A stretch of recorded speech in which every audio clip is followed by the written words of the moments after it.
Two guns, two men, but only one of them was armed. It was all made for an unusual April afternoon that ended with an NOPD officer out of a job. We've obtained never-before-released surveillance video and audio tapes that raise even more questions. Bagad Shaban tells us what it all has to do with a 3-year-old girl. It's a joint investigation with our partners at The Lens. The normal clunks, beeps, and sights of a New Orleans East gas station. But what happened here along Crowder Boulevard is anything but normal. It resulted in a police investigation, criminal charges, and a decision by the district attorney that continues to raise questions today. And it all started with this man, Devin Soignier, buying gummy bears at the gas station. They were for his 3-year-old goddaughter. Minutes later in the parking lot, it wasn't candy in his hands, but instead 2 guns. Fox 8 and our investigative partners at The Lens obtained the exclusive surveillance video, which shows he pulled out the weapons after getting into a verbal argument with this man, 18-year-old Michael Martin, who, in a taped interview, told police what happened when he saw the guns. And I was telling him, all right, you got that, and I backed up. And he said, I'll make it to the point where nobody can walk around here. This was no run-of-the-mill altercation. Turns out the man toting the guns is an NOPD officer. His sweatpants even bear the department's name. I looked down, they got NOPD on his pants. I'm like, so what, you gonna shoot me in the gas station? He said, I don't got nothing to do with that. I said, you're police. He said, that don't mean nothing. Soignier, who was off duty while at the gas station, was eventually grilled by detectives, giving an interview of his own saying Martin's female friend ran right into his young goddaughter, also inside the gas station.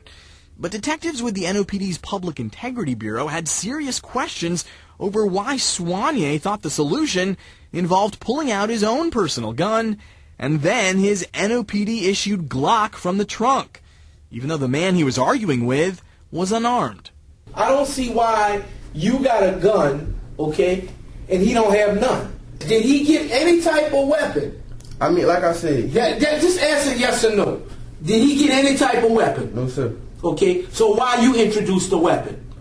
You understand? What you telling me is you don't understand the use of force continuum. What you're telling me is you don't understand Louisiana laws concerning self-defense. Yes, sir. Where you can protect yourself with deadly force. You don't understand deadly force. We tried reaching Soignier at his Algiers apartment, but we got no answer. On that taped interview with investigators, however, he did try to explain why he pulled out a pair of guns against an unarmed man. At that time, I didn't see a weapon in his hand, but I did not see a weapon in his hand. You know, so that's what made me get my other weapon, because I didn't know what he was going to come out with. I don't know if he's going to come out with an AK or what, but I had my goddaughter in my car, like, you know. That's right, his 3-year-old goddaughter was inside his car. The very same car Soignier decided to move closer to the man he just got into an argument with. The involvement of the young girl was never mentioned by the NOPD when it announced Soignier's resignation back in April. An apparently tearful Soignier resigned at the end of his taped interview after being arrested by police. His resignation is out of terror and for my own free will. Well, the district attorney's office acknowledges that the now former NOPD officer showed extremely poor judgment. A spokesperson for the DA tells us that after reviewing the evidence and current law, there simply wasn't an appropriate charge to bring against Soignier, and so the case against him was dropped. It's a decision that still incites confusion among some residents in the neighborhood. That's strange. I don't understand, man. Something should have been done about it. But the DA's actions do make sense for police and government watchdog Rafael Goyeneche. To be able to arrest, the police just needed a reasonable suspicion, probable cause. But to prosecute, the district attorney's office needs to prove the officer's guilt beyond a reasonable doubt. Goyeneche heads the Metropolitan Crime Commission and says while Soignier was initially charged with aggravated assault, the evidence just wasn't there to meet the legal threshold. And so he says the incident was more like aggravated stupidity on his part. Goyeneche argues that's because an assault conviction requires proving that either battery was attempted or that the victim had a reasonable fear that it would be attempted. The video proves that no physical harm was inflicted, and the DA's office says on that police interview, the alleged victim indicates that he was not in fear of being shot. But listening to the entire tape, Martin appears to go back and forth. First saying he was afraid. I was scared. Later saying he wasn't. I didn't feel no immediate harm after I seen the NOPD on his pants. And then finally adding, I felt threatened, but I didn't feel as threatened. He certainly didn't look scared, even after the officer pulled out 2 guns. There's no audio on the surveillance video, but it's clear that Martin continues to yell something at the former officer until he eventually drives away.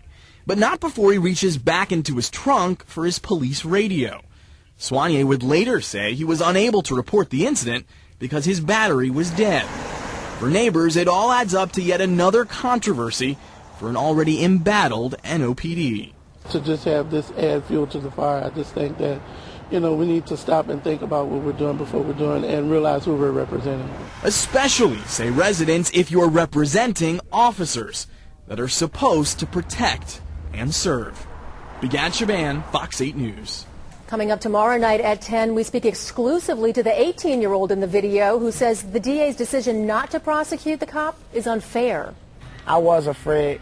I may have not shown any action of being afraid on camera, but I was afraid, sir. If anybody got 2 guns on you, I think anybody would be afraid, a police officer or not. At least one civil rights attorney is speaking out against the DA's track record on prosecuting officers, saying in a case like this, the DA could have chosen from several other charges to bring against a gun-toting police officer. For more on this story, visit thelensnola.org.